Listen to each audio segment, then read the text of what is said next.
அனைவருக்கும் வணக்கம். எப்படி இருக்கீங்க? இப்ப வந்து நான் பாடத்த பத்தி எதுவும் சொல்லல. ஜென்ரலா சொல்றேன். அதாவது கோபி சுதாகரோட பரிதாபங்கள். இப்ப நான் என்னோட சேனல்ல வந்து நான் அப்லோட் பண்ணிட்டு, நான் உடனே கோபி சுதாகர் சேனலுக்கு தான் போவேன். அதான் பரிதாபங்கள்.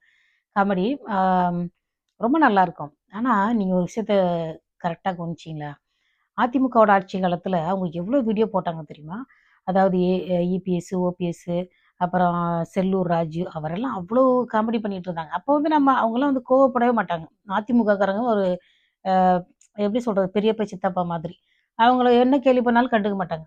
ரொம்ப பரந்த மனசு உள்ளவங்க. செல்லூர் ராஜு அவர்கள்லாம் அந்த மதுரக்காரரு. எங்க எங்க ஊருக்காரரு. அந்த கிராமத்துக்கே மொத்தமா அந்த ட்ரெயின வந்து ரிசர்வ் பண்ணி கூட்டிட்டு போனாரு சென்னைக்கு எல்லாரையும். அவ்வளோ நல்ல மனுஷரு. அவர் வந்து அவரெல்லாம் கேலி பண்ணாங்களா? அடுத்து ராஜா அவர கேலி பண்ணாங்களா? அப்புறம் ஜெயலலிதாவோட ஃப்ரெண்ட் சசிகலா அவங்களையும் கேலி பண்ணாங்களா? அந்த திமுக ஆட்சி காலத்துல அவ்ளோ வீடியோ வந்தது. பரிதாபங்கள் சேனல்ல. தி அ அதிமுக காலத்துல. திமுக வந்த உடனே அப்படியே கம்முன்னு கிடக்குது அந்த சேனல். எப்படி ஒரு 4 வருஷம் இருக்குமா? அ திமுக வந்து ஏன்னா எனக்கு தெரியாது நான் வெளியூர்ல இருக்கனால. ஆனா, இப்போ வந்து கவின் கவின்குமார் கொல்லப்பட்டதுக்கு அப்புறம் தும்மல் வர மாரி இருக்கு. அது வந்து சியக்க போட்டா அப்படித்தான்.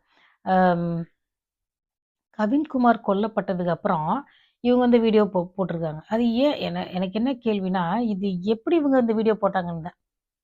இதுக்கு முன்னாடி சில சம்பவங்கள்லாம் நடந்திருக்கு. அதுக்கெல்லாம் வீடியோ போடல. ஏன் இவங்க இதுக்கு மட்டும் போட்டுருக்காங்க? ஒருவேளை இவங்கலாம் அந்த இன்ஜினியரிங் குரூப்ன்றனால போட்டாங்களா? இல்ல இந்த இவ்ளோ சின்ன வயசு பையன் இறந்து போயிட்டான்னு போட்டாங்களா?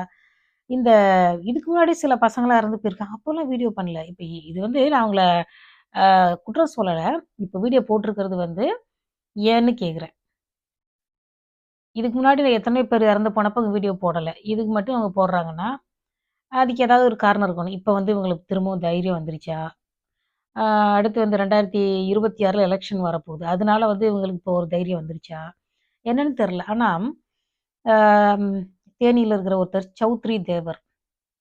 ஆனா நீங்கலாம் வந்து சௌத்ரி தேவரோ, இல்ல ஹரி நாடாரோ, இல்ல வேற யாருமோ, அவங்களுக்கு வந்து அந்த கிணத்து தவளை மாதிரி தமிழ்நாட்டுக்குள்ளே இருந்துகிட்டு, அத தவிர வேற எதுவுமே தெரியல. அதாவது இப்போ இந்த ஜாதி அமைப்பு இருக்கு பார்த்தீங்களா? அதுக்குள்ள ஒரு விஷயம் இருக்கு. 2 விஷயம் இருக்கு. என்னன்னா, ரொம்ப அழகான பொண்ணுங்கள எல்லாம் படிக்க போற இடத்துல எவனாவது லவ் பண்ணி கல்யாணம் பண்ணிடுறான். இப்ப அரேஞ்ச்டு மேரேஜுக்கு போறப்போ, அந்த பயந்தாங்குழித்தனமா இருக்காங்க தெரியுமா? சில பசங்க. சாரி நான் 90ஸ் கிட்ஸ சொல்லல. இல்ல எனக்கு தெரிஞ்ச சிலர் இப்ப அப்படிதான் அமைதியா இருப்பாங்க.